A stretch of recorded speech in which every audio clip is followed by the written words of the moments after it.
एक बेबस auto driver की आंखों में आंसू थे और सामने खड़ा पुलिस वाला उसे थप्पड़ पर थप्पड़ जड़ रहा था।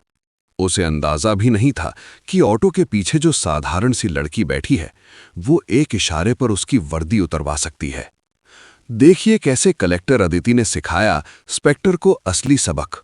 तो दोस्तों, पूरी सच्चाई जानने के लिए वीडियो को अंत तक देखें और वीडियो को बिल्कुल भी स्किप मत करना। और अगर कहानी आपको सही लगे तो वीडियो को लाइक और चैनल को सब्सक्राइब जरूर करना। तो चलिए बिना देरी के वीडियो को शुरू करते हैं। शक्तिनगर जिले की कलेक्टर अदिति राव एक ऐसी अधिकारी थीं जो फाइलों से ज्यादा जमीन पर यकीन रखती थीं। एक शनिवार की दोपहर उन्होंने अपनी सरकारी पहचान को एक तरफ रखा और साधारण सूती कपड़े पहनकर अपनी छोटी बहन काव्या के साथ शहर के मुख्य बाजार जाने का फैसला किया। उन्होंने कोई सरकारी सुरक्षा नहीं ली, बल्कि एक सामान्य नागरिक की तरह घर के बाहर से एक ऑटो रिक्शा किया। रास्ते में विजय चौक के पास पुलिस ने एक बड़ा चेक पोस्ट लगा रखा था। वहां तैनात सब इंस्पेक्टर दिग्विजय सिंह आने जाने वाले वाहनों को रोककर तलाशी ले रहा था। जैसे ही अदिति का ऑटो वहां पहुंचा, दिग्विजय ने डंडा दिखाकर उसे रुकने का इशारा किया। दिग्विजय ने कर्कश आवाज में कहा, ए रिक्शा वाले, किनारे लगा गाड़ी, कागज दिखा अपने। ड्राइवर ने घबराते हुए पसीना पहुंचा और अपनी फटी हुई फाइल दिखाई। दिग्विजय ने कागजों को सरसरी तौर पर देखा और बोला, तेरा इंश्योरेंस खत्म होने में बस 2 दिन बचे हैं और प्रदूषण का कागज थोड़ा मैला है। चालान तो 3000 का बनेगा, लेकिन अगर अभी मामले को रफा दफा करना है तो 1500 रुपये निकाल। ड्राइवर ने हाथ जोड़कर कहा, साहब अभी तो दिन की पहली सवारी बैठी है, जेब में 1 रुपया नहीं है, घर में बूढ़ी माँ बीमार है, मुझे जाने दीजिए। लेकिन दिग्विजय का दिल पत्थर का था। वो चिल्लाया, मुझको कहानी मत सुना, पैसे हैं तो निकाल, वरना रिक्शा अभी थाने में खड़ा करवा दूंगा। अदिति ये सब चुपचाप देख रही थीं। जब उन्होंने देखा कि दिग्विजय ड्राइवर को डराने के लिए हाथ उठा रहा है तो वो नीचे उतरी और शांत स्वर में बोली, इंस्पेक्टर साहब, अगर नियम के खिलाफ कुछ है तो रसीद काटिए। रिश्वत मांगना और गरीब को डराना कानूनन जुर्म है।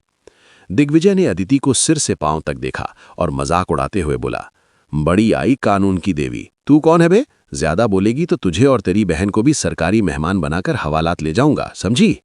अदिति ने देखा कि दिग्विजय ने ड्राइवर को एक जोरदार थप्पड़ जड़ दिया। अदिति के भीतर का न्यायप्रिय अधिकारी जाग उठा था, लेकिन उन्होंने अपनी पहचान अभी भी गुप्त रखी। उन्हें देखना था कि इस जिले के पुलिस तंत्र की जड़ें कितनी सड़ चुकी हैं।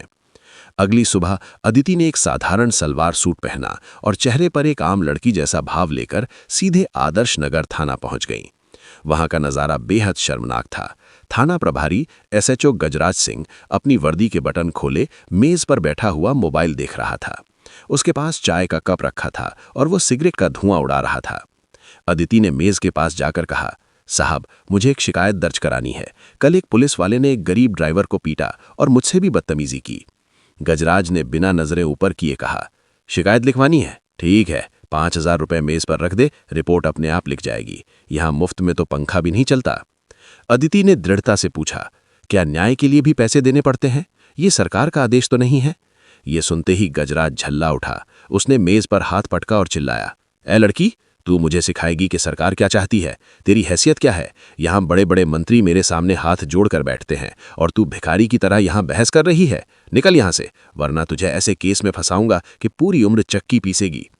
तभी वहां सब इंस्पेक्टर दिग्विजय भी आ गया। उसने अदिति को पहचान लिया और हंसते हुए बोला, अरे साहब, ये वही कल वाली ज्ञान की देवी है, सड़क पर बहुत उड़ रही थी, आज थाने आई है, इसे थोड़ा विशेष ट्रीटमेंट दीजिए। गजराज ने 2 महिला कांस्टेबलों को बुलाया और आदेश दिया, इस लड़की को धक्का देकर बाहर निकालो और अगर दोबारा दिखे तो इसे महिला वार्ड में डाल देना। अदिति के लिए अब सब साफ हो चुका था। भ्रष्टाचार की बीमारी सिर्फ एक सिपाही तक सीमित नहीं थी, बल्कि पूरे थाने का सिस्टम ही जहरीला हो चुका था। अदिति चुपचाप थाने से बाहर आईं। उन्होंने अपने जेब से फोन निकाला और एसपी विशाल को कॉल किया। उन्होंने बस इतना कहा, विशाल, मैं आदर्श नगर थाने के बाहर खड़ी हूं। अपनी पूरी टीम और 2 सरकारी गाड़ियों के साथ 10 मिनट के अंदर यहां पहुंचिए, ये एक रेड है। ठीक 10 मिनट बाद सायरन की गूंज से पूरा इलाका दहल उठा। एसपी विशाल और उसकी टीम की गाड़ियां धूल उड़ाती हुई थाने के आंगन में रुकीं। गजराज और दिग्विजय ने जब खिड़की से लाल नीली बत्तियां देखीं तो वो हड़बड़ाकर खड़े हो गए। उन्हें लगा कि शायद कोई मंत्री या आईजी आ रहे हैं। गजराज और दिग्विजय दौड़ते हुए बाहर आए और झुककर सल्यूट करने लगे। एसपी विशाल गाड़ी से उतरे और सीधे अदिति के पास जाकर कड़क सल्यूट मारा। गुड मॉर्निंग कलेक्टर मैम, आदेश कीजिए। पूरे थाने में ऐसा सन्नाटा छा गया जैसे किसी ने सबकी सांसें रोक दी हों। गजराज के हाथ से चाय का कप गिरकर टूट गया। दिग्विजय का चेहरा सफेद पड़ गया और उसके माथे पर पसीने की बूंदें चमकने लगीं। अदिति ने शांत लेकिन लोहे जैसी ठंडी आवाज में कहा, गजराज सिंह, अभी आप मुझे भिखारी कह रहे थे और दिग्विजय, आपका थप्पड़ मारने वाला हाथ आज क्यों कांप रहा है? अदिति ने एसपी की ओर मुड़कर देखा और कहा, विशाल, ये दोनों अधिकारी वर्दी पहनने के लायक नहीं हैं। इन्होंने मेरे सामने रिश्वत मांगी, एक बेगुनाह नागरिक को पीटा और एक महिला का अपमान किया। इनके खिलाफ भ्रष्टाचार निवारण अधिनियम और दुर्व्यवहार की धाराओं में तत्काल एफआईआर दर्ज की जाए। गजराज अदिति के पैरों में गिर गया और गिड़गिड़ाने लगा, मैम, हमें नहीं पता था कि आप डीएम साहिबा हैं। हमसे बहुत बड़ी गलती हो गई, हमें एक मौका दीजिए, हमारा परिवार सड़क पर आ जाएगा। अदिति ने नफरत भरी नजरों से उसकी ओर देखा और कहा, यही तुम्हारी सबसे बड़ी गलती है।